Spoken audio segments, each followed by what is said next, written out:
Hello everyone, welcome to BPSC Concept Wala.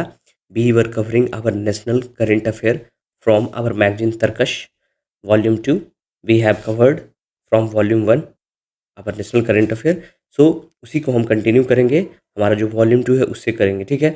I hope आपको जो पीछे पढ़ाया गया है, जो बताया गया है, उसको आप रिवाइज कर रहे हैं कंटिन्यू, ठीक है ना। अगर आप रिवीजन नहीं करेंगे तो वो जो आप पढ़े हैं उसका कोई फ़ायदा नहीं है, वो आपके साथ एग्ज़ाम में नहीं जाएगा। रिवीजन करने का सबका अलग-अलग तरीका होता है। कुछ लोग खुद का नोट्स बार-बार रिवाइज़ करते हैं, कुछ लोगों को चाहिए कि हम क्वेश्चन लगाते हैं, हमको पता चले कि क्या याद है, क्या न याद नहीं है, वो भी एक तरीका है। हम भी आपको चाहते हैं कि रिवीजन करें ताकि हम आपसे बीच-बीच में सवाल पूछ लेते हैं। अगर आपको याद रहेगा तो वो आप कमेंट करके बताएँगे, नहीं याद रहेगा अपना नोट्स झाँकेंगे या इंटरनेट से पढ़ेंगे, उसके बाद उसको कमेंट करेंगे। So these are some various type of revision techniques, जो आपको ठीक लगता है वो करिए। एक टेक्निक हम भी हैं जो आपको साथ-साथ पढ़ाई के साथ-साथ कुछ-कुछ चीज़ जो रिवाइज़ करवाते जा रहे हैं, वो करिए, है ना? कंट्रीब्यूट करिए, आप ही के लिए किया जाता है, ठीक है? तो आज जो है हम लोग करने वाले हैं national schemes, initiatives and policies. Okay, तो द फर्स्ट स्कीम या इनिशिएटिव अगर हम बात करेंगे तो हमारा क्या है, unified pension scheme. Pension scheme क्या है? एक सोशल सिक्योरिटी स्कीम था कि जब आप किसी चीज़ में अपना सर्विस देते हैं तो उस जब आप रिटायर हो जाते हैं, एक एज के बाद आपको रिटायर कर दिया जाता है कि आप इसके बाद, आप इस उम्र के बाद आप काम नहीं कर सकते, तो आपका सोशल सिक्योरिटी के लिए एक हेल्प किया जाता था, इकोनॉमिकल हेल्प दिया जाता था, और वो आपका जो लास्ट सैलरी जो आप लिए होंगे उसका आधा दिया जाता था। तो वो पहला पेंशन स्कीम हमारा आया था। उसके बाद क्या एक आया, न्यू पेंशन स्कीम। और न्यू पेंशन स्कीम आया, उसमें बहुत ज़्यादा कंट्रोवर्सी हुई। आज बहुत लोगों को बोला गया कि नहीं, पेंशन हमको अच्छे से चाहिए, उसमें बहुत चेंजेस लाया गया।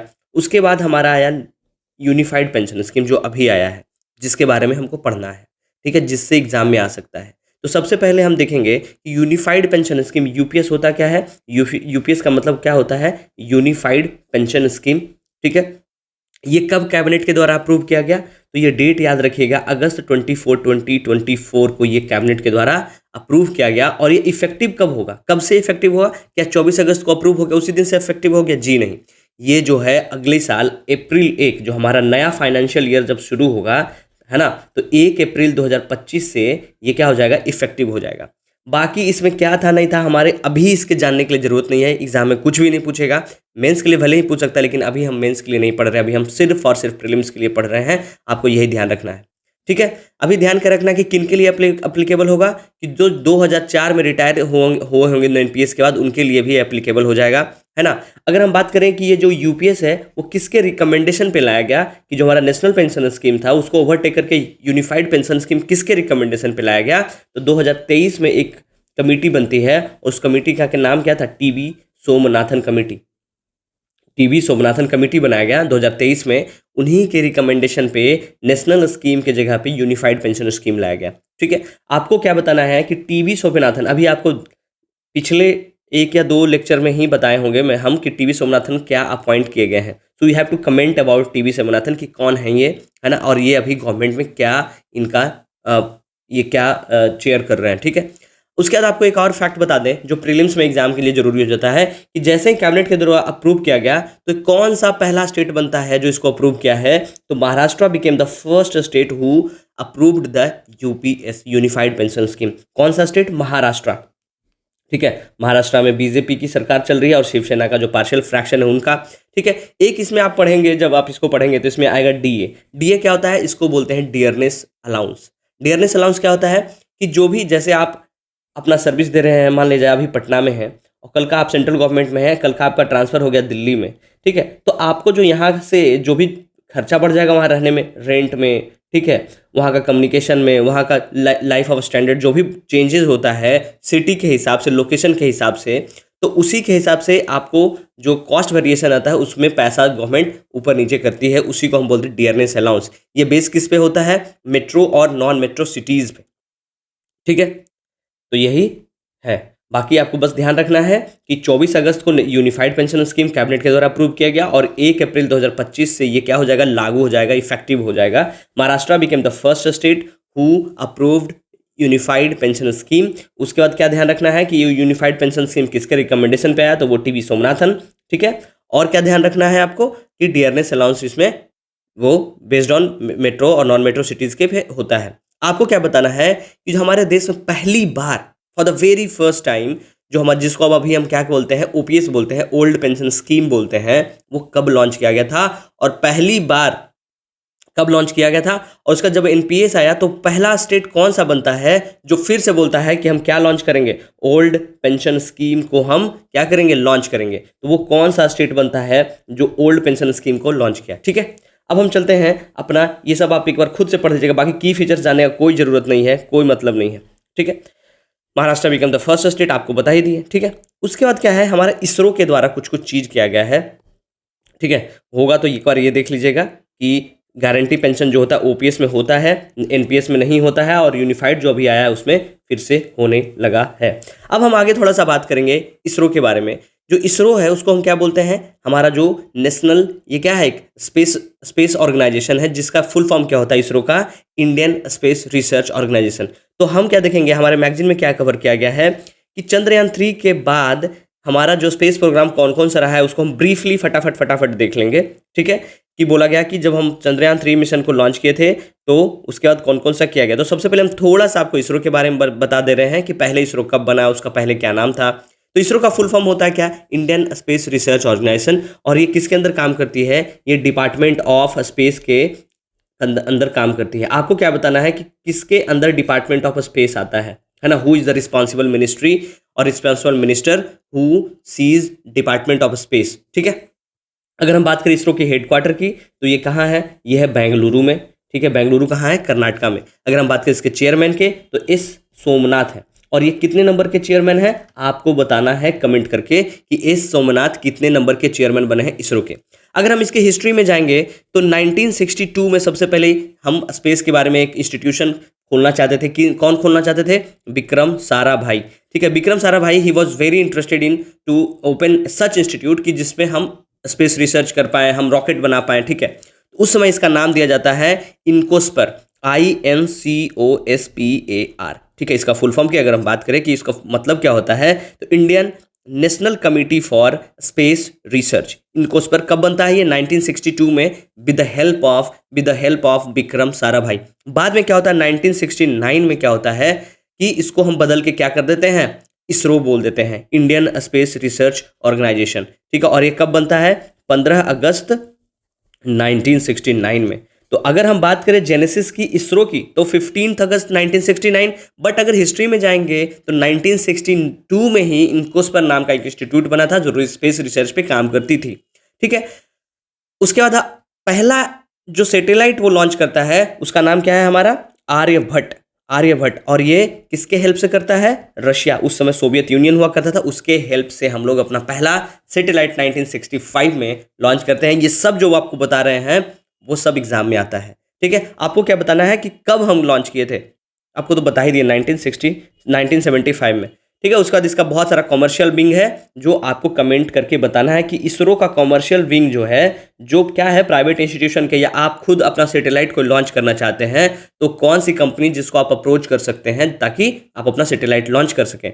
तो कॉमर्शियल विंग जो है आपको कमेंट करके बताना है। अब हम देखेंगे थोड़ा सा चंद्रयान 3 के बारे में। ये जो मिशन चंद्रयान था कि चांद पे जो हमारा क्या है फुटप्रिंट जाए, नॉट ह्यूमन बल्कि मशीन का, या हमारा जो स्पेस जो भी रोवर बनाएंगे वो, तो उसी मिशन में हम तीसरा मिशन ये लॉन्च किए थे। और ये लॉन्च डेट कब था, ये था 14 जुलाई 2023 को हमने ये लॉन्च किया था। ठीक है, और अगर हम बात करें कि जो हमारा जो ये जो था वो कब टच किया था मून के सरफेस को, तो वो 23 अगस्त हिस्टोरिकल डे था, 23 अगस्त 2023 को। टाइम अगर पूछा जाए तो इंडियन स्टैंडर्ड टाइम का जो 6:04 में हमने क्या किया था, मून के सरफेस को टच किया था। और इंडिया जो है पहली कंट्री बन जाती है जो पहले अटेम्प्ट में मून के साउथ पोल पे सॉफ्ट लैंडिंग करवा देता है। On the very first attempt it we touched the south pole. ठीक है, अगर ओवरऑल ऐसे बात करें कि कौन से कितने नंबर की कंट्री बनती है तो we became the 4th country who touched the moon surface. पहला कौन है, यूएसएसआर है ना, सोवियत यूनियन, अभी जिसको रशिया जो फ्रैक्शन में बट गया। उसके बाद कौन सा है, नासा के बाद सीएनएसए क्या होता है, चाइना नेशनल स्पेस एडमिनिस्ट्रेशन, और चौथा में हमारा इसरो। ठीक है, आपको पता है ये जो लैंडर था उसका नाम विक्रम था, और जो रोवर था ये जो आप देखे होंगे वीडियो कि ये सब ऐसे खुल जाता था, ये वाला जो है उसके अंदर से एक रोवर निकला था, उस रोवर का क्या नाम था आपको कमेंट करके बताना है। ठीक है, आगे हम चलते हैं। उसके बाद जो हम लॉन्च किए हैं, आपको पता है आदित्य L1 हम लोग लॉन्च किए हैं, जो क्या है, ये है आदित्य L1। कब शेड्यूल था? 2 सितंबर। और कहाँ से लॉन्च किए हैं? श्रीहरिकोटा सतीश धवन स्पेस सेंटर से, ठीक है। और देखिए हम लोगों ने चंद्रयान 3 कर लिया। आदित्य L1 जो है 2 सितंबर को लॉन्च किया गया। आदित्य L1 जो है कहाँ पहुंचा है? L1 पॉइंट, L1 को क्या बोलते हैं? लैग्रेंजियन पॉइंट बोलते हैं, ठीक है। और वो कब पहुंचा? जनवरी 2024 में वो पहुंच गया। और ये पहला ऑर्बिट अपना जुलाई 2024 में कंप्लीट कर लेगा, ठीक है। बस ये ध्यान रखना है कि आदित्य L1 हम लोगों ने लॉन्च किया था। ये क्या है? सन का ऑब्जर्वेशन करने के लिए गया है। ये सन ऑब्जर्वेटरी सैटेलाइट हम लोगों ने लॉन्च किया है। उसके बाद हम बात करेंगे, उसका नाम है Gaganyaan TV D1। Gaganyaan TV D1 का मतलब क्या होता है? टीवी का मतलब क्या होता है? टीवी का मतलब क्या होता है? Test vehicle, test vehicle. और D1 का मतलब क्या होता है? डेमोन्स्ट्रेशन। तो आपको नाम से ही समझ में आ रहा होगा कि गगनयान जो हमारा जो मिशन है वो क्या है? एक मैन मिशन होने वाला है, जिसमें 3 लोग या 4 लोग कहाँ जाएंगे? स्पेस में जाएंगे और वहां से वो आएंगे। यही हमारा मिशन है। तो उसका जो गगनयान का ये टेस्ट व्हीकल का डेमोन्स्ट्रेशन व्हीकल हम लोगों ने लॉन्च किया कि पहली बार शुरू में ही हम क्या करेंगे? ह्यूमन को नहीं भेज देंगे, किसी तरह का टेक्निकल ग्लिच ना हो, इसको चेक करने के लिए हम लोगों ने क्या लॉन्च किया? गगनयान टीवी D1, है ना, टेस्ट व्हीकल डेमोन्स्ट्रेशन 1। पहला डेमोन्स्ट्रेशन हम लोगों ने किया, ठीक है, ये लॉन्च किया। उसके बाद हम बात करेंगे गगनयान के बाद, तो हम लोगों ने एक्सपोसैट लॉन्च किया है। एक्सपोसैट का मतलब क्या होता है? एक्स रे पोलरीमीटर सैटेलाइट, ठीक है। गगनयान हो गया। एक्सपोसैट आपको दिखा दिया, ये सैटेलाइट है हमारा एक्सपोसैट। एक्सपोसैट को लॉन्च क्यों किया? 1 जनवरी को किया। और ये जो है काम क्या करेगा? Polarization of X ray for the better understand diverse cosmic radiation sources जो भी है उसको देखेगा ये, ठीक है। एक्सपोसैट का फुल फॉर्म क्या क्या बता दें, एग्जाम में यही पूछ सकता है। एक्सपोसैट क्या होता है? एक्स रे पोलरीमीटर सैटेलाइट, ठीक है। इसके बाद हम लोगों ने लॉन्च किया इनसैट 3DS। इनसैट का मतलब क्या होता है? Indian national satellite. 3D का मतलब क्या होता है? आपको पता है 3D। और S का मतलब क्या हुआ? जो हमारा सैटेलाइट है वो, ठीक है, कि 3D में जो सैटेलाइट लॉन्च करेंगे, इंडियन नेशनल सैटेलाइट 3D में। ये क्या है? एक मेट्रोलॉजिकल सैटेलाइट है। मेट्रोलॉजिकल का मतलब जो भी वेदर फेनोमेना होगा वो सब। ये है क्या हमारा? इनसैट 3DS, ठीक है।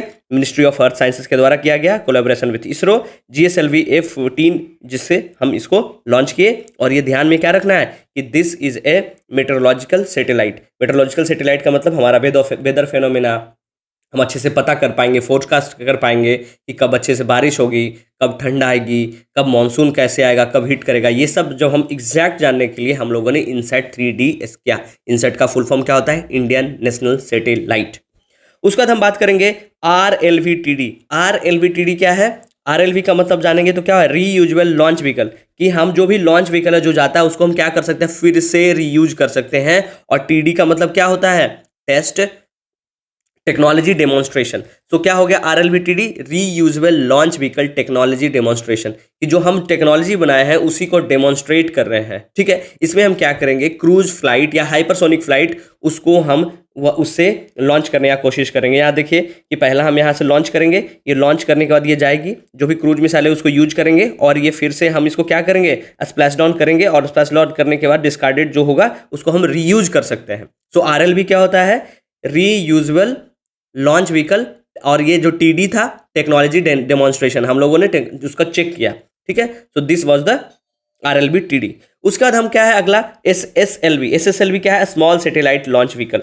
स्मॉल सैटेलाइट लॉन्च व्हीकल क्या है? क्या आपको पता है कि इसमें हम 10 kg से लेके 500 kg तक का वजन का जो भी सैटेलाइट है उसको हम लॉन्च कर सकते हैं। अब होता क्या है कि कोई छोटा सैटेलाइट भी होता है ना, तो हमारा अपना जो सबसे बड़ा वाला सैटेलाइट है उसको लॉन्च करना पड़ता था। तो उसमें क्या था कि खर्च बहुत ज़्यादा हो जाता था।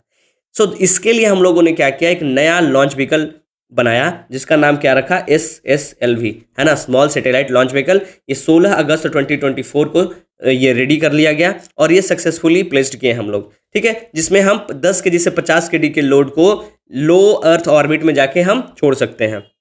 ये क्या है? ये EOS है, अर्थ ऑब्जर्वेटरी सैटेलाइट है, ठीक है। अगर हम बात करें इसके बाद रोड मैप की, ये देखिए ये इसी का है, गया, ठीक है, SSLV हो गया।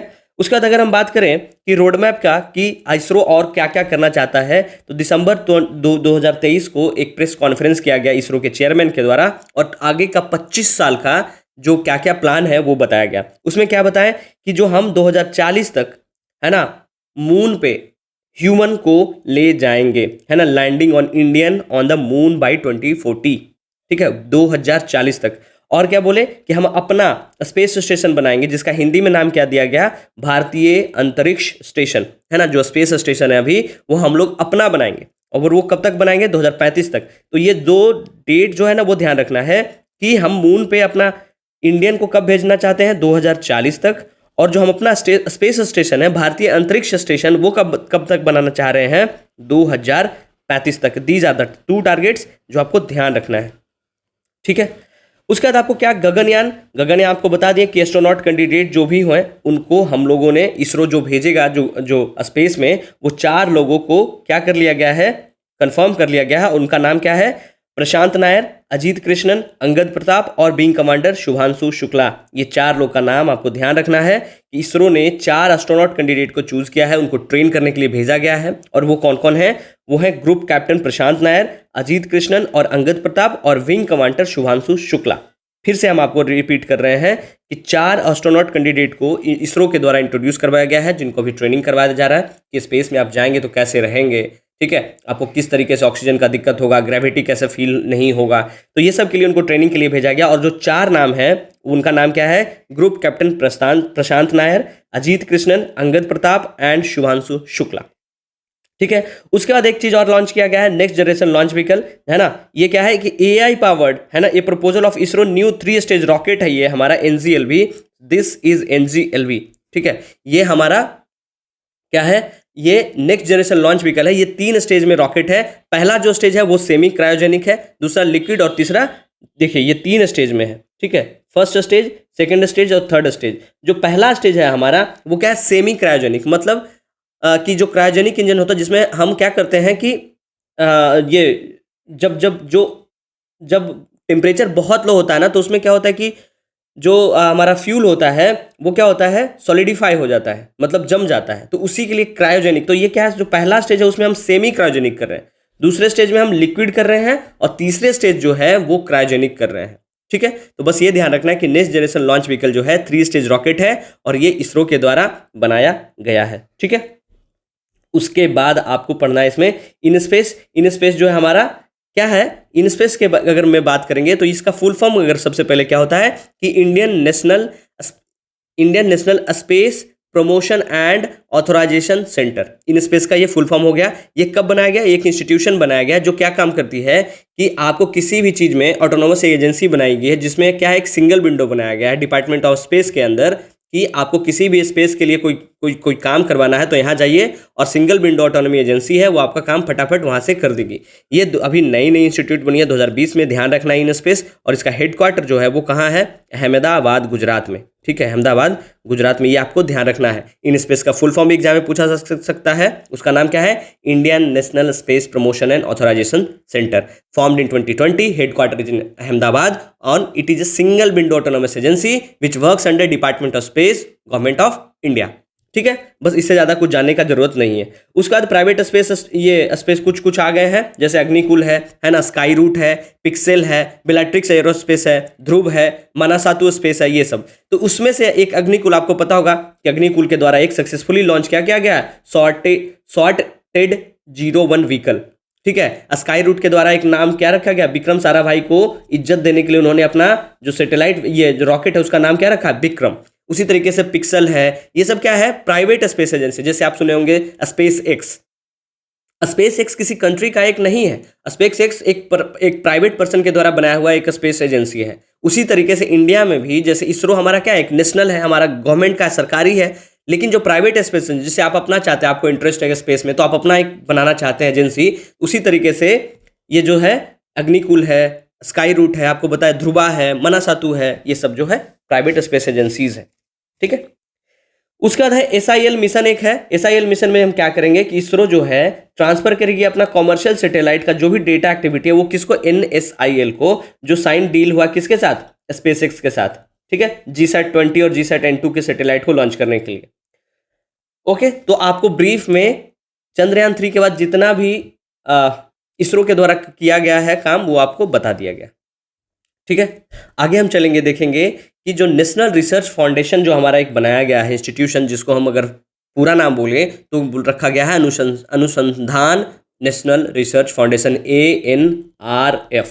ठीक है, इसका पहला मीटिंग जो है वो मोदी जी के द्वारा चेयर किया गया 10 सितंबर 2024 को। ठीक है, तो सबसे पहले आप देख लीजिए कि जो ये है ये अनुसंधान नेशनल रिसर्च फाउंडेशन, ये फॉर्म किया गया है।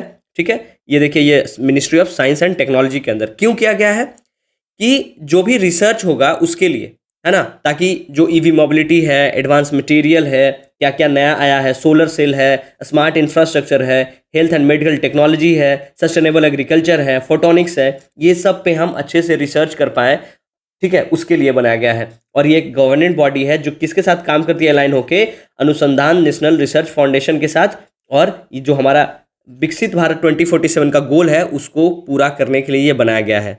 ठीक है, अगर हम बात करें ANRF एक्ट की, तो ये एक्ट जो है ये 5 फरवरी 2024 से इफेक्टिव है, जो प्रमोट क्या करता है, research and development across across India, जो किस में काम करेगी, एकेडमिक्स और रिसर्च इंस्टीट्यूशन में। ठीक है, और इसके जो एक्स ऑफिशियल प्रेसिडेंट होंगे वो प्राइम मिनिस्टर होंगे। ठीक है, तो बस ये ध्यान रखना है कि जो नेशनल रिसर्च फाउंडेशन है इसका नाम क्या रखा गया है, अनुसंधान नेशनल रिसर्च फाउंडेशन, ANRF। ये किसके साथ मिलकर काम करेगी, ये कहाँ गया, इसको बजट में पैसा भी दिया गया है, वो उतना ज़्यादा इंपॉर्टेंट नहीं है, लेकिन बस ध्यान रखना है कि ये जो विकसित भारत 2047 है उसके लिए रिसर्च का काम करेगी। किस किस चीज़ पे काम करेगी कि हमारा जो भी इलेक्ट्रिक व्हीकल मोबिलिटी है, एडवांस मटेरियल है, फोटोनिक्स है, सस्टेनेबल एग्रीकल्चर है, हेल्थ मेडिकल टेक्नोलॉजी है, ये सब पे काम करेगी। अगला जो है हमारा वो है bio E3 policy. Bio E3 policy का मतलब क्या होता है, बायो का मतलब होता है बायोटेक्नोलॉजी और E3 का मतलब क्या होता है, इकोनॉमी, इन्वायरमेंट, एम्प्लॉयमेंट। ठीक है, सो बायोटेक्नोलॉजी हम किस चीज़ में काम करेंगे, biotechnology for economy, environment, employment. ठीक है, इसी का पॉलिसी लाया गया है 2024 में। किसके द्वारा रिलीज किया गया, हमारा जो यूनियन मिनिस्टर जितेंद्र सिंह उनके द्वारा। किस चीज़ के लिए, हम हाई परफॉर्मेंस जो बायो मैन्युफैक्चरिंग है उसको प्रमोट करने के लिए इसको लाया गया है। ठीक है, ये देखिए, this is bio E3 policy.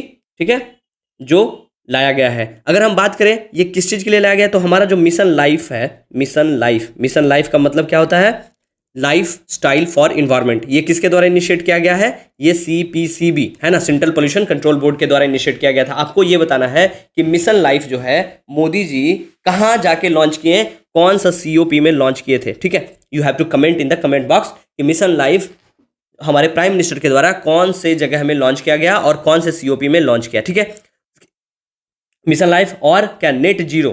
ठीक है, नेट जीरो क्या है, हम जो कार्बन न्यूट्रलिटी की बात करते हैं कि हम 2070 तक, हमारा जो टारगेट है इंडिया का कि 2070 तक, 2070 तक हम अपने देश में कार्बन न्यूट्रलिटी ले आएंगे।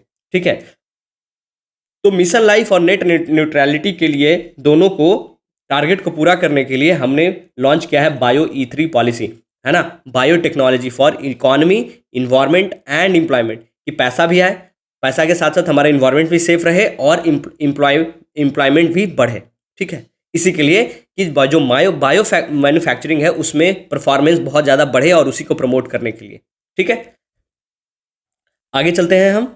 बायो हो गया, ये इसका जो साइलेंट फीचर्स है, साइलेंट फीचर्स ये ध्यान नहीं रखना है, कोई ज़रूरी नहीं है, बस ये आपको नेट जीरो और मिशन लाइफ के बारे में आपको बताना है। अगर हम बात करें नेट जीरो की, तो नेट जीरो जो है वो NDC, नेशनली डिटरमाइंड कंट्रीब्यूशन के द्वारा ये देखा जा रहा है। ठीक है, अगला जो है हमारा क्या है कि वर्किंग वीमेन हॉस्टल का एक रैंकिंग गवर्नमेंट निकालना चाहती है। क्यों, अभी आपको पता है कि कोलकाता में बहुत ही हीनियस क्राइम हुआ, रेप और मर्डर कर दिया गया डॉक्टर का। तो वही ये इसी तरीके के वारदात को देखते हुए गवर्नमेंट ने क्या सोचा है कि हम क्या करेंगे कि जो भी वर्किंग वीमेन का हॉस्टल्स है उसका एक रैंकिंग सिस्टम बनाएंगे और हम रैंक करेंगे कि कौन सा कितना सेफ है, कितना फैसिलिटी है, सिक्योरिटी क्या है। ठीक है, ये सब के लिए तो ये बस एक रैंकिंग सिस्टम होगा जिसमें वर्किंग वीमेन हॉस्टल को ये लॉन्च किया जाएगा। ठीक है, रैंकिंग प्रोसीजर क्या होगा कि सिक्योरिटी रिलेटेड पैरामीटर होगा, उसी पे हम पोर्टल पे लिस्ट करेंगे जो भी प्राइवेट एंटिटी है या इंस्टीट्यूशन, कॉलेज में जो हॉस्टल्स हो तो उसका भी, जो गवर्नमेंट कॉलेजेस या गवर्नमेंट हॉस्पिटल में जो घर दिया जाता है वो सब का भी, हॉस्टल्स का भी हम क्या करेंगे, रैंकिंग करेंगे। उस पहले अगर हम बात करें तो एक निर्भया हॉस्टल है वो भी चलाया जा रहा है ना, निर्भया के नाम से, जिसमें 25 हॉस्टल जो है कौन कौन सिटी में, दिल्ली, नागालैंड, उत्तराखंड, यूपी और पंजाब में चल रहा है, जिसमें 60-40 का फंडिंग होता है। 60% सेंट्रल गवर्नमेंट देती है और 40% स्टेट गवर्नमेंट को देना होता है। अगर हम बात करें एक और चल रहा है विमेन के हॉस्टल्स के लिए, वर्किंग विमेन हॉस्टल्स के, उसका नाम है सखी निवास। तो ये जो मिशन शक्ति के तहत वर्किंग विमेन हॉस्टल प्रोवाइड किया जाता है, जिसमें अभी 494 फंक्शनल वर्किंग हॉस्टल्स चल रहा है। ठीक है, तो इसमें बस ये ध्यान रखना है कि जो वर्किंग वीमेन हॉस्टल है उसका सेंट्रल गवर्नमेंट क्या करना चाहती है, एक रैंकिंग सिस्टम लाना चाहती है ताकि उनको रैंक कर सके, उनके सिक्योरिटी का ध्यान रखा जा सके। और आपको ध्यान रखना है सखी निवास और निर्भया हॉस्टल्स की, ये जो दोनों हैं वो किन के लिए है, वर्किंग वीमेन हॉस्टल प्रोवाइड करवाया जाता है। ठीक है, अगला हम देखेंगे, आपको पता है कि मोदी जी का एक बहुत बड़ा फ्लैगशिप स्कीम है जिसका नाम क्या है, आयुष्मान भारत स्कीम। तो जो आयुष्मान भारत स्कीम है ना, जिसको हम और क्या बोलते हैं, प्रधानमंत्री जन आरोग्य योजना, है ना, आयुष्मान भारत पीएम जय। तो इसमें क्या है, हम हेल्थ कवरेज, हेल्थ इंश्योरेंस देते हैं, है ना। इसको क्या क्या है, एक्सपैंड किया गया है कि अगर 70 साल से ज़्यादा उम्र के जो भी सीनियर सिटीजन हैं उनको, उनका इनकम चाहे वो बहुत अमीर हो या गरीब हो, सबको इसमें कवर कर दिया गया। और ये कब किया गया, 12 सितंबर 2024 को। ठीक है, जन आरोग्य योजना के तहत। ये लॉन्च कब, कहाँ से किया गया था आपको बताना है, और कब किया गया था, ओहो 2018 में किया गया था, हम ही बता दिए। आपको बताना है कि पीएम जय जो है मोदी जी कहाँ से लॉन्च किए थे, कौन से सिटी में जाके भाषण में अपने बोले थे कि हम आयुष्मान भारत स्कीम ला रहे हैं, जिसमें क्या करेंगे, 5 लाख का हम हेल्थ कवरेज देंगे पूरे फैमिली को, कि किसी भी हॉस्पिटल में जाके आप 5 लाख तक फ्री में इलाज करवा सकते हैं, मुफ्त इलाज करवा सकते हैं, 5 लाख रुपए तक का हेल्थ कवरेज दिया गया था। ठीक है, कहाँ से लॉन्च किया गया था और कौन से डेट भी इंपॉर्टेंट हो जाता है, बीपीएससी में सीधा सीधा डेट कभी कभी पूछ लेता है। ठीक है, तो इसमें क्या ध्यान रखना है कि 70 साल से जो भी उम्रदराज, 70 साल तक के जो भी सीनियर सिटीजन लोग हैं उनको भी रिगार्डलेस ऑफ देयर इनकम उनको इसमें कवर किया जाएगा। ठीक है, उसके बाद एक स्कीम है लखपति दीदी स्कीम। आपको बताना है कि बिहार में इस तरीके से का कौन सा स्कीम है, ये क्या है, एक सेल्फ हेल्प ग्रुप है। सेल्फ हेल्प ग्रुप का मतलब क्या होता है कि एक दूसरे का हेल्प करेंगे, एक एक एक एनजीओ जैसा बनाएंगे जिसमें एक दूसरे का हेल्प करेंगे। इसमें क्या है कि कोई भी विमेन, सिर्फ और सिर्फ ये स्पेशली विमेन के लिए है कि 4 एग्रीकल्चरल सीजन या बिजनेस साइकिल जो होता है उसमें अगर आप 1 लाख रुपया कमा लिए तो आप क्या बन गए, लखपति दीदी बन गए। ठीक है, लखपति दीदी बन गई। तो इसमें क्या प्रमोट करना चाहते हैं हम लखपति दीदी स्कीम में, कि जो भी डाइवर्सिफाइड लाइवलीहुड एक्टिविटीज़ है जिसमें हम विमेन के एंटरप्रेन्योरशिप को, उनको हम क्या करें, इकोनॉमिकली इंडिपेंडेंट होने के लिए मोटिवेट करना चाहते हैं। इसी के लिए लखपति दीदी स्कीम को हम लॉन्च किए हैं। ठीक है, इसमें अभी तक बोला गया है कि 1 करोड़ सेल्फ हेल्प विमेन को ऐड किया गया है, इसमें वो जुड़ी हुई हैं, और जो 1 करोड़ जो विमेन्स हैं, इस महिलाएं हैं, वो लखपति दीदी बन गई हैं। और गवर्नमेंट का टारगेट क्या है कि वो 3 करोड़ लखपति दीदी बनाना चाहती हैं। अभी गवर्नमेंट वांट्स टू 3 करोड़ लोगों को वो लखपति दीदी बनाना चाहता है हमारा सरकार। ठीक है, कि ये स्ट्रॉन्ग नेशन कब होगा, जब हर कोई फाइनेंशियली बहुत इंडिपेंडेंट होंगे, है ना। ये रूरल वीमेन को सेल्फ हेल्प ग्रुप के रूप में एक स्ट्रॉन्ग इकोनॉमिकल स्ट्रॉन्ग करना चाहती है ना, इकोनॉमिकली स्ट्रॉन्ग करना चाहती है विमेंस को, रूरल विमेंस को स्पेशली, है ना। अर्बन में तो देखते ही हो कि विमेंस भी काम करती है और they are so economically strong. लेकिन ये किसके लिए है, विमेन के, वहाँ जो गांव की महिलाएं हैं उनके लिए है कि सेल्फ हेल्प ग्रुप बनाया जाएगा, उनको एक मोटिवेशन दिया जाएगा। ठीक है, लखपति दीदी स्कीम जो है ये कहाँ से लॉन्च किया गया था, जलगांव से लॉन्च किया गया था, जलगांव महाराष्ट्र से।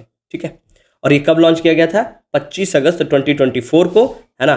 तो अभी क्या है कि जो सॉरी गलत बोल दिया, ये जो लखपति दीदी इसका सम्मेलन किया गया है जिसमें सर्टिफिकेट बांटा जाएगा, जिसमें बताया ना आपको कि 1 करोड़ एसएचजी विमेन जो हैं लखपति दीदी बन गई हैं, तो उन्हीं को एक सम्मान देने के लिए लखपति दीदी सम्मेलन करवाया गया था। और वो सम्मेलन है वो जलगांव में किया गया है, महाराष्ट्र में। ठीक है, और ये पीएम मोदी के द्वारा जो सर्टिफिकेट है वो दिया गया। और ये कब दिया गया, ये दिया गया 25 अगस्त 2024 को। आपको क्या बताना है कि लखपति दीदी स्कीम कब ये शुरू किया गया है, you have to tell in the comment boxes. ठीक है, आपको ये भी बताना है कि बिहार में इस तरीके का जो सेल्फ हेल्प ग्रुप का एक स्कीम है जो बहुत ज़्यादा फेमस है, जिसको वर्ल्ड बैंक फंड करती है। ठीक है, आपको बताना कि कौन सा स्कीम है, वो कब बना, और उसका बहुत ज़्यादा आप जब देखेंगे बिहार का बजट या सर्वे, उसमें भी उसका बहुत ज़्यादा जिक्र होता है। ठीक है, इसके बाद है क्या है कि नीति शिफ्ट गियर शिफ्ट चैलेंज। ये क्या है, नीति क्या है, नीति आयोग, है ना।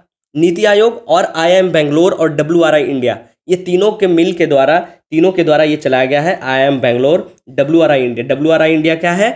वर्ल्ड रिसोर्सेज इंस्टीट्यूट, ठीक है, वर्ल्ड रिसोर्सेज इंस्टीट्यूट। ये देखिए, नीति गियर शिफ्ट चैलेंज, ठीक है, ये क्या है? एक बिजनेस मॉडल हैकाथन है। अगर हम बात करेंगे थोड़ा सा हैकाथन क्या होता है, तो बहुत लोगों को पता ही नहीं हो कि हैकाथन क्या होता है। हैकाथन क्या होता है? इसमें जो लोग आते हैं ना, वो इंगेज होते हैं बहुत ही रैपिड और एक जल्दी जल्दी, जो कोलैबोरेटिव इंजीनियरिंग होता है ना, वो कि ठीक है आपको अच्छा लगा, फटाफट कोलैबोरेशन करिए और काम करिए। ये नहीं कि आपको हम लेटर भेजेंगे, 10 दिन लगेगा, 15 दिन लगेगा, 1 महीने बाद हमारा वो चलेगा, नहीं। इंगेज करते हैं रैपिड और कोलैबोरेटिव इंजीनियरिंग को, उसी को हम क्या बोलते हैं? हैकाथन बोलते हैं, ठीक है। तो इसमें हम क्या किया गया कि जो गियर शिफ्ट चैलेंजेस है वो 14 जुलाई को 2024 को किसके अंदर? नीति आयोग के हेल्प से, ठीक है, नीति आयोग, IIM बैंगलोर और WRI इंडिया, नीति आयोग और IIM बैंगलोर। WRI क्या है? WRI वर्ल्ड रिसोर्स इंस्टीट्यूट, ठीक है। अगर हम बात करें क्या है? Global research non profit organization है जो 1982 में बनता है, ठीक है। ये किसके साथ मिलकर किया है? ये जो है ई फास्ट इंडिया इनिशिएटिव है, उसके साथ मिलकर किया है। ये कब बना? ये 2022 में बना। इसका काम क्या है कि जो भी रोड पे जो फ्रेट ट्रांसपोर्टेशन होता है ना, जो माल गाड़ी होती हैं, जैसे ट्रेन तो चलती है, एक माल गाड़ी हो गई, दूसरा जो माल ढोया जाता है, जो सामान का जो फ्रेट का जो ट्रांसपोर्टेशन होता है, वो ट्रक्स के द्वारा किया जाता है, ठीक है। जब ट्रक्स चलती हैं तो आपको पता है फ्यूल में बहुत ज़्यादा क्या होता है? हमारा कार्बन कंजम्पशन होता है। तो उसी को डीकार्बनाइज करने के लिए एक रोड बेस्ड फ्रेट ट्रांसपोर्टेशन का शुरुआत किया गया, जिसमें हम क्या करेंगे? जीरो इमिशन ट्रक्स को हम अडॉप्ट करने का कोशिश करेंगे कि जो भी है ट्रक्स है उसको भी हम क्या करेंगे? EV के रूप में कन्वर्ट करने का कोशिश करेंगे, जो हमारा बैटरी से चले, है ना, चार्जेबल हो, है ना, ये कार्बन कम, उसका उत्सर्जन कम हो, ये सब के लिए। तो हम इंडिया को टैकल करेंगे, जो क्या करेगा? इकोनॉमी और इन्वायरमेंटल चैलेंजेस को टैकल करेगा। तो हम किस चीज़ का बात करें? जो भी ट्रक्स चलती हैं उसको हम अडॉप्ट करना चाहेंगे, किस में? जीरो इमिशन ट्रक्स के रूप में, है ना, जीरो इमिशन ट्रक्स, JETs के रूप में। इसी के लिए ये गियर शिफ्ट चैलेंजेस किया गया। आपको ध्यान के रखना, गियर शिफ्ट जो गाड़ियां में गियर शिफ्ट करते हैं, किसके लिए किया गया है? जो फ्रेट ट्रांसपोर्टेशन उसके लिए किया गया है। कौन कौन मिलकर किया है? नीति आयोग, IIM बैंगलोर और WRI इंडिया के द्वारा। और किसके साथ? Under the E fast India initiative. E fast India initiative क्या है? ये 2022 में स्टैब्लिश किया गया है, जिसका काम क्या है कि रोड बेस्ड फ्रेट ट्रांसपोर्टेशन है उसको डिकार्बनाइज करें, टू रियलाइज 2022 में जो हमारा zero neutrality, zero carbon neutrality का जो टारगेट है उसको हम पूरा कर सकें। वो टारगेट कब का है? 2070 तक का है, ठीक है। इसके बाद हमारे लिए एक आता है कोर प्रोग्राम। कोर प्रोग्राम क्या है? कोर प्रोग्राम का मतलब क्या होता है? Combined operation review and evaluation programme, ठीक है। कोर का फुल फॉर्म है combined operation review and evaluation programme, ठीक है। ये किसके द्वारा करवाया गया? ये जो है ऑर्गेनाइज करवाया गया इंटीग्रेटेड डिफेंस स्टाफ के द्वारा। अब क्या है? आईडीएस का हेडक्वार्टर कहाँ है? न्यू दिल्ली में, ठीक है, न्यू दिल्ली। ये क्या है? ये एक ऑर्गेनाइजेशन है जो रिस्पॉन्सिबल किस चीज़ के लिए करती है कि जो भी कोऑर्डिनेशन है, जो भी डिफरेंट जैसे हमारा इंडियन आर्मी है, इंडियन नेवी है, इंडियन एयरफोर्स है, मिनिस्ट्री ऑफ एक्सटर्नल अफेयर है, DRDO है, डिफेंस मिनिस्टर है, फाइनेंस मिनिस्टर है, सब के साथ मिलकर एक फोस्टरिंग की एक अच्छा कोऑर्डिनेशन रहे और प्रायोरिटाइजेशन पे जो डिफरेंट काम है वो अच्छे से प्रायोरिटी पे काम किया जाए। उसी के लिए एक ऑर्गेनाइजेशन बनाया गया था जिसका नाम हम क्या रखे हैं? Integrated defence staff, IDS। उसी के द्वारा करवाया गया कोर प्रोग्राम, ठीक है।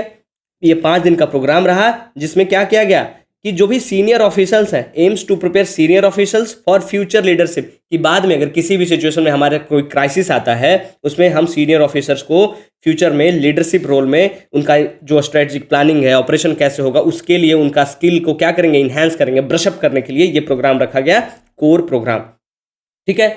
इसका ऑब्जेक्टिव क्या था कि ज्वाइंटनेस और इंटीग्रेशन को फॉस्टर करना, ठीक है, कि जो भी आर्म फोर्सेस है वो अपना जो है कॉपरेशन है वो किसके साथ इंप्रूव करे? जो भी इन ऑपरेशनल इन्वायरमेंट, जैसे आपको पता है कि इंडियन नेवी, आर्मी और एयरफोर्स वो मिनिस्ट्री ऑफ डिफेंस के अंदर आती है, और जो भी हमारा BSF है, CRPF है, CISF है, वो दोनों में जो कॉपरेशन है कि सबसे आगे बॉर्डर पे कौन रहेंगे? BSF वाले, और आर्मी वाले का जो लीडरशिप होता है, तो ये दोनों में कोऑर्डिनेशन अच्छा रहे, इसके लिए ही ये इंस्टीट्यूट है और उसी के लिए ये कोर प्रोग्राम शुरू किया गया है, ठीक है। कोर प्रोग्राम 5 दिन का प्रोग्राम शुरू किया गया, ठीक है, ये ध्यान रखना है आपको। उसके बाद हम क्या देखेंगे? संगम डिजिटल ट्विन इनिशिएटिव। क्या है ये संगम डिजिटल ट्विन इनिशिएटिव? ठीक है, this is was the core, ये कोर प्रोग्राम का है। डिजिटल ट्विन मॉडल क्या होता है आपको ये समझना पड़ेगा सबसे पहले कि डिजिटल ट्विन मॉडल क्या होता है कि जो वर्चुअल वर्चुअल रिप्लिका होता है या किसी सिस्टम में वर्चुअल सिमुलेशन क्रिएट करता है, ये जो ट्विन टेक्नोलॉजी है। ट्विन का मतलब क्या होता है, दो दो। इसमें हम क्या करेंगे कि एक फिजिकल स्पेस लेते हैं और एक वर्चुअल स्पेस लेते हैं, ये दोनों को एक साथ काम करवाते हैं, उसी को जो मॉडल बनाते हैं उसको हम क्या बोलते हैं, डिजिटल ट्विन टेक्नोलॉजी। एआई और फिजिकल दोनों को एक साथ मिला के जो हम करेंगे, है ना। जो वर्चुअल हमारा हो गया क्या होगा, आर्टिफिशियल इंटेलिजेंस, और जो फिजिकल हो गया जो हमारा, वो दोनों को जब एक साथ कोलैब करके हम जो काम करते हैं ना, जिससे क्या बनता है कि वर्चुअल रिप्लिका बनता है ना। कि वर्चुअल किसी चीज को फ्यूचर में वो कैसा दिखेगा वो आपको दिखा देगा, है ना, कि वर्चुअल सिमुलेशन भी क्रिएट कर देगा। ठीक है, तो उसी को जो टेक्नोलॉजी पे जो काम करती है उसको हम बोलते हैं डिजिटल ट्विन टेक्नोलॉजी। ये लॉन्च किसके द्वारा किया गया, संगम जो है लॉन्च किया गया डिपार्टमेंट ऑफ टेक्नोलॉजी के तहत। ठीक है, आपको क्या बताना है कि डिपार्टमेंट ऑफ टेक्नोलॉजी कौन से मिनिस्ट्री के अंदर काम करती है और उसके रिस्पॉन्सिबल मिनिस्टर कौन है ना। कब किया गया संगम डिजिटल ट्विन इनिशिएटिव, ये 15 फरवरी 2024 को किया गया। इसका एम क्या है कि जो भी हमारा इंफ्रास्ट्रक्चर प्लानिंग है उसको हम डिजिटल ट्विन टेक्नोलॉजी के हेल्प से कैसे बड़ा करें, कैसे उसको रिवॉल्यूशनाइज करें। ठीक है, ये होस्ट कहाँ किया गया, ये होस्ट जो आईआईटी दिल्ली में किया गया, आईआईटी बॉम्बे में किया गया, बाकी और भी यूनिवर्सिटीज़ हैं वहाँ किया गया। ठीक है, this was Sangam digital twin initiative. ठीक है, संगम नेटवर्क इवेंट जो कहाँ कहाँ किया गया, आप देखिए आईआईटी दिल्ली में, आईआईटी बॉम्बे में, पीस यूनिवर्सिटी बैंगलोर में, टी है हैदराबाद में, और over 400 participants from industry, academy and government के लोग भी इसमें पार्टिसिपेट किए। ये क्या है, फोकस क्या करेगा कि एक ब्लूप्रिंट बनाएगा डिजिटल ट्विन लेवल सॉल्यूशन में, कि हम किसी भी चीज़ का वर्चुअल रिप्लिका कैसे देख सकते हैं, एआई और फिजिकल दोनों डिजिटल ट्विन टेक्नोलॉजी के हेल्प से। अगला जो है वो क्या है, शहर प्रोग्राम। शहर प्रोग्राम क्या है, ये लॉन्च किया गया जुलाई 5 को, जिसमें हम काम किस चीज़ पे करेंगे कि विमेन इंटरप्रेन्योरशिप प्लेटफॉर्म के लिए, WEP के लिए। ये किसके द्वारा किया गया, दो इंस्टीट्यूट है, WEP और ट्रांस यूनियन सिविल। सिविल आप जानते होंगे, जब बैंक में किसी तरीके का लोन ले जाते होंगे तो आपको दिखाया जाता होगा आपका सिविल स्कोर क्या है, वही सिविल है ये। ठीक है, जो शहर है वो क्या है कि programme to empower women entrepreneurs, कि जो भी वीमेंस हैं जो इंटरप्रेन्योरशिप में आगे बढ़ना चाहती हैं उन्हीं को एम्पावर करने के लिए किया गया। किसके द्वारा, WEP के द्वारा, दो इंस्टीट्यूशन WEP और ट्रांस सिविल यूनियन सिविल। ठीक है, ये दो इंस्टीट्यूशन के द्वारा किया गया। बस आपको ये ध्यान रखना है कि शहर programme was initiated by WEP, women entrepreneurship platform and trans union civil.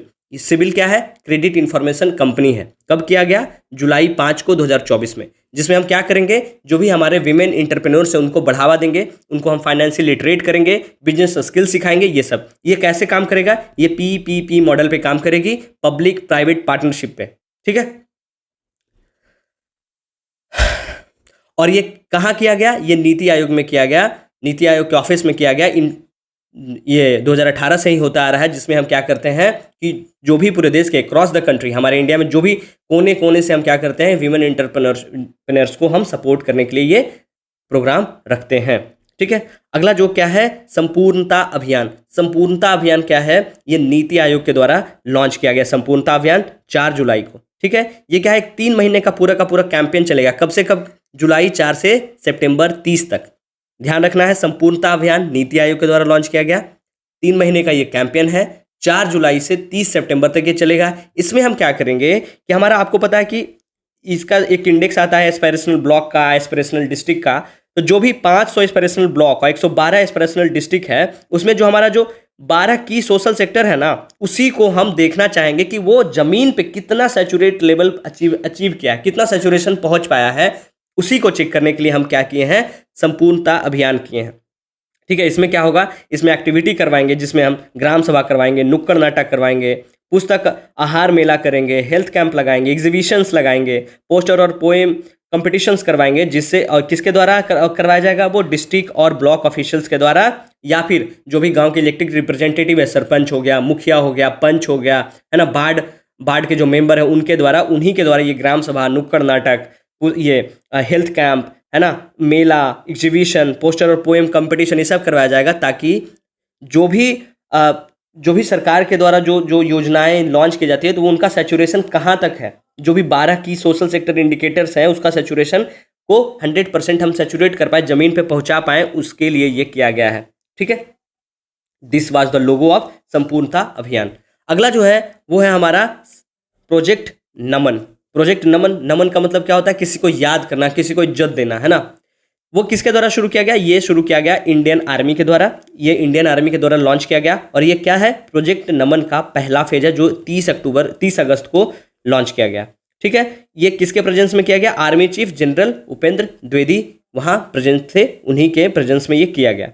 ये किस चीज़ के लिए है?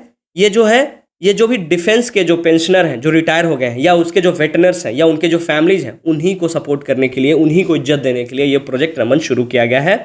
ठीक है, जिसमें 14 कॉमन सर्विस सेंटर होगा दिल्ली, लेह, लखनऊ और जोधपुर में। 200 सेंटर नेशनल वाइज शुरू किया गया। बस ये सब ध्यान जरूरी नहीं है। जरूरी क्या है कि आपको बस ध्यान रखना है कि प्रोजेक्ट नमन किसके द्वारा? इंडियन आर्मी के द्वारा, है ना। और ये लॉन्च किस चीज़ के लिए किया गया? ये पहला फेज लॉन्च किया गया है कि जो भी डिफेंस के जो वेटरनर्स हैं, पेंशनर्स हैं, उनके फैमिलीज हैं, उनको हेल्थ किसी तरीके का दिक्कत होता है, उसी को सपोर्ट करने के लिए dedicated support to defence pensioner, veterans and their families. Okay, अगला क्या है हमारा कि इंडिया जो है स्टार्ट किया है क्या कि हैंड ट्रांसप्लांटेशन पेशेंट जो होते हैं ना, जिनका हाथ ट्रांसप्लांट किया जाता है, उसके लिए एक रजिस्ट्री बनाए। तो उसके लिए ये पहला रजिस्ट्रेशन शुरू किया गया है और ये कब किया गया है? सितंबर 2024 में। ये पहला ट्रांसप्लांट क्या है? रजिस्ट्री शुरू किया है ना। रजिस्ट्री बनाएगा जो इंश्योर क्या करेगा कि जो भी, जैसे कोई हम हैं या आप हैं, आप क्या है कि अपना कोई भी ऑर्गन डोनेट किए किसी कारण से, कि जब मेरा डेथ हो जाए तो मेरा ये बॉडी ऑर्गन डोनेट कर दिया जाए। तो उसी को, जैसे अब हम पटना में, मेरा बाय द वे मान ले जाए हम यहाँ डोनेट किए, मेरा यहाँ बॉडी है और वो कोई जिसको डोनेट करना है, जिसको वो ट्रांसप्लांट करना है, वो आदमी बैठा हुआ कहीं महाराष्ट्र के कोई एक छोटे से जगह में, तो उसको एक रजिस्ट्री बनाएंगे तभी ना हम जल्दी जल्दी वो कर पाएंगे। नहीं तो क्या होगा, डोनेट जो बॉडी का पार्ट हुआ है, जो ऑर्गन हुआ है, वो खराब हो जाएगा और वो कोई फायदा नहीं होगा। उसी के लिए हम एक क्या बनाएंगे? एक रजिस्ट्री बनाने का कोशिश कर रहे हैं, जो हम प्रायोरिटी बेसिस पे जो डोनेटेड ऑर्गन है उसको जो ट्रांसपेरेंट एलोकेशन है वहां तक हम पहुंचा पाएं। और जो रजिस्ट्री होगा वो मेंटेन किसके द्वारा किया जाएगा? नोटो के द्वारा। नोटो क्या है? नोटो एक हेल्थ मिनिस्ट्री के अंदर एक ऑर्गेनाइजेशन है जो काम करती है क्या?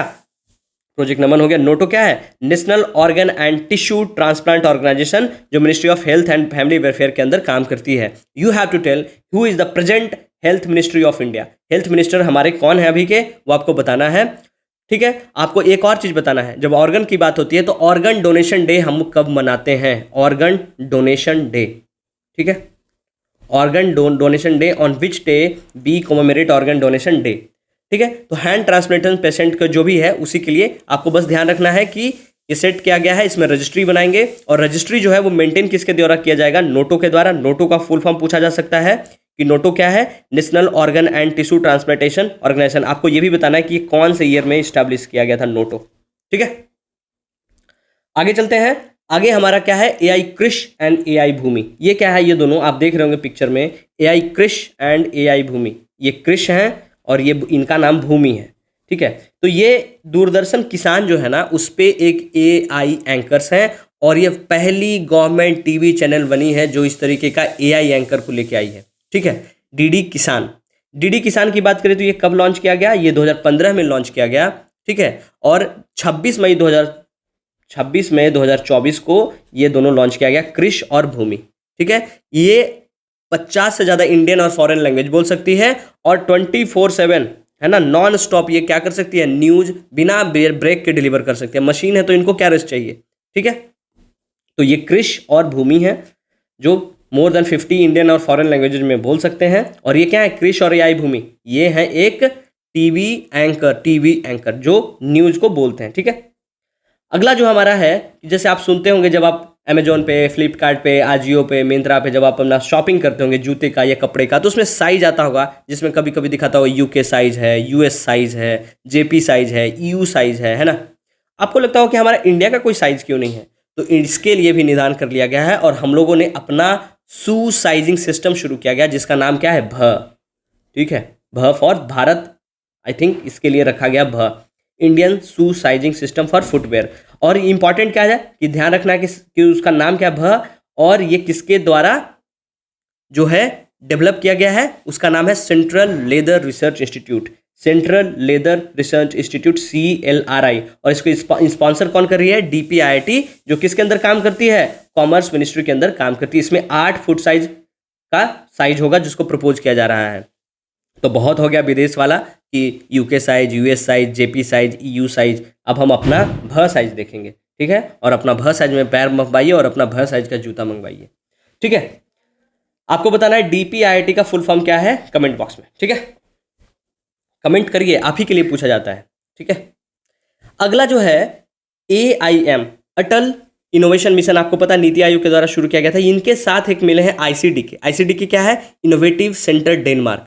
अब डेनमार्क का नाम सुन के आपको चौंक जाना चाहिए कि डेनमार्क क्यों आया है, क्योंकि हम क्या है, एक Indo Danish green strategic partnership के तहत हम क्या करेंगे कि जो वाटर रिलेटेड जो चैलेंजेज होता है उसको टैकल करने के लिए इनोवेटिव सॉल्यूशंस हम ढूंढेंगे और उसको प्रमोट करेंगे। तो उसी का जो एक ये चैलेंज 4.0 शुरू किया गया है, ठीक है। ये भरा साइज आपको बता दिए, ये है AIM अटल इनोवेशन मिशन नीति आयोग के द्वारा, और ICDK क्या है, इनोवेटिव सेंटर डेनमार्क, ठीक है। ये किसका पार्ट है, ये it's a part of Indo Danish green strategic partnership, जिसमें हम डैनिश जो गवर्नमेंट है, जो डैनिश का जो हमारे इंडिया में जो उनके जो रिप्रेजेंटेटिव है उनके साथ मिलकर हम किए हैं कि वाटर रिलेटेड जो भी चैलेंजेस है उसको इनोवेटिव सॉल्यूशंस के तहत टैकल करेंगे। जैसे आपको पता है कि जो वाटर प्यूरीफायर से जो वेस्ट पानी निकलता है, तो आप देखे हुए कि सुने हुए कि उससे हम क्या करेंगे, जो भी हमारे घर में जो पौधे होते हैं उसको हम पानी दे देंगे। आपको पता है कि अभी जो सोसाइटीज़ बनते हैं उसमें जो हमारा बेस्ट वाटर होता है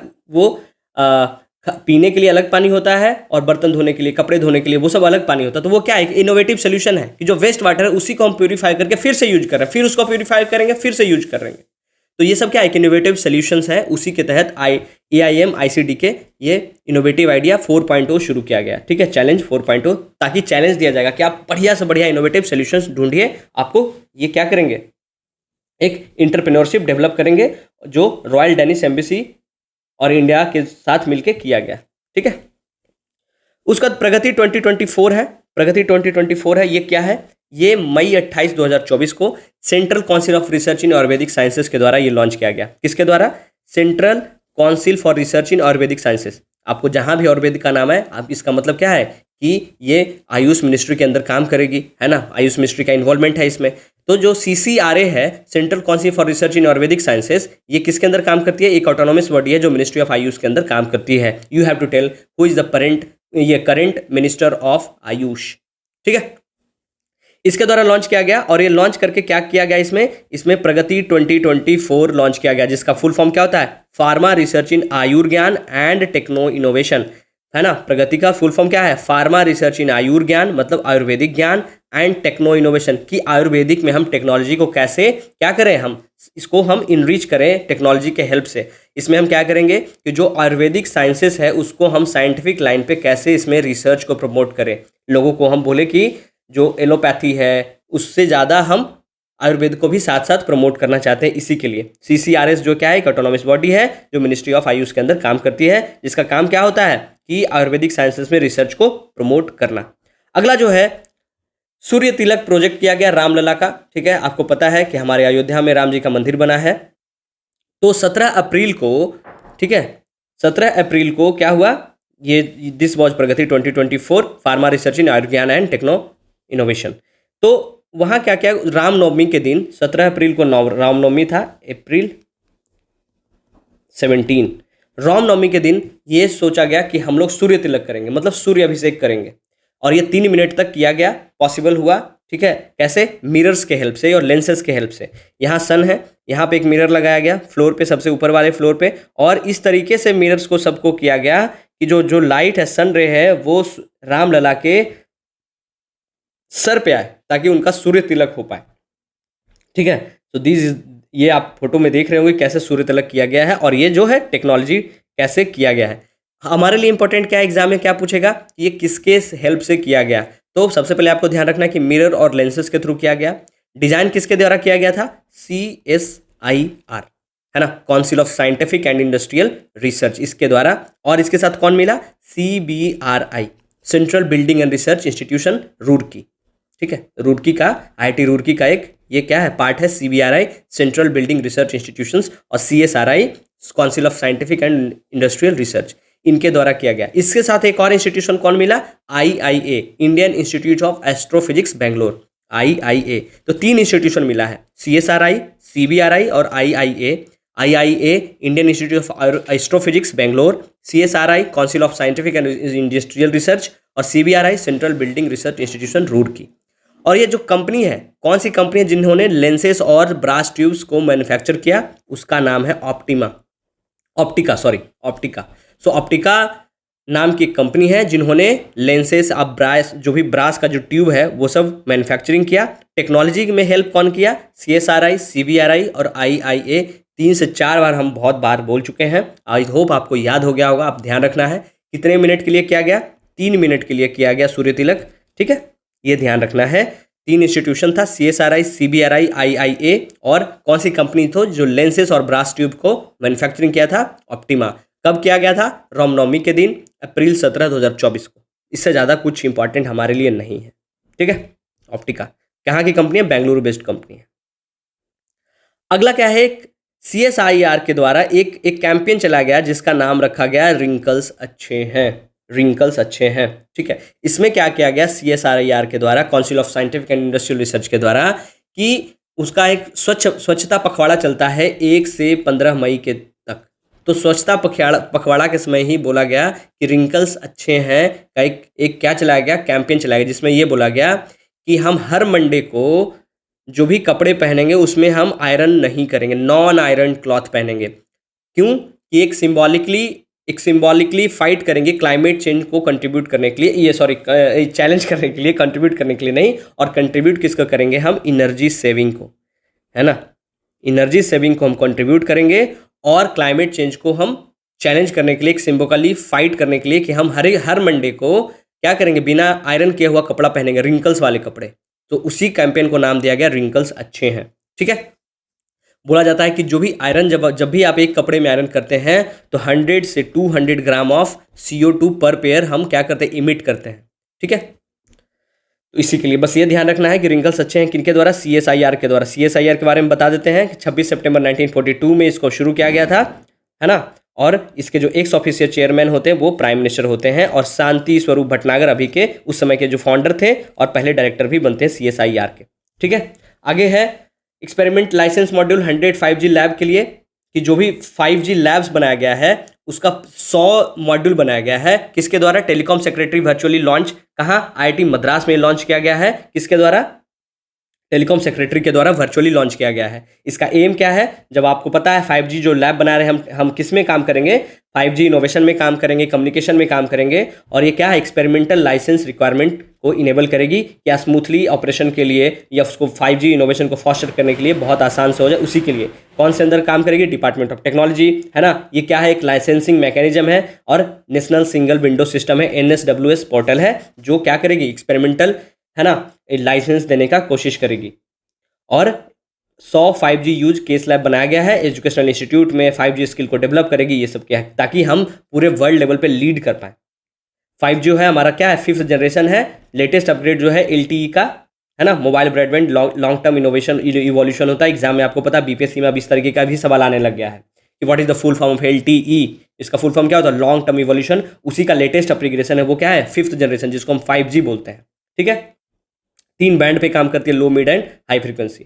अगला जो है हमारा इंटरनेशनल इलेक्शन विजिटर प्रोग्राम। जब भी हमारा इलेक्शन होता है, आपको पता है we are the largest democracy in the world, तो उसके लिए हम क्या करते हैं कि जो भी डिफरेंट कंट्रीज है वहाँ के डेलीगेट्स को बुलाते हैं और दिखाते हैं अपना मैकेनिज्म कि हम इस तरीके से चुनाव करवाते हैं। तो ये हम इस बार 23 कंट्रीज से 75 डेलीगेट्स को बुलाए थे और इलेक्शन कमीशन ऑफ इंडिया के द्वारा ये करवाया गया। बस ये ध्यान रखिएगा, इंटरनेशनल इलेक्शन विजिटर प्रोग्राम नाम से समझ में आ जा रहा होगा कि 23 कंट्री के 75 डेलीगेट्स आए हैं और इंटरनेशनल इलेक्शन विजिटर प्रोग्राम में भाग लिए, ठीक है। जिसमें दिखाया गया कि कैसे IT, VVPAT, EVM, social media की इतना बड़ा जो है देश में कैसे हम चुनाव करवाते हैं, उसी को एक दिखाया गया, ठीक है। उसका है play true campaign. Play true campaign क्या है?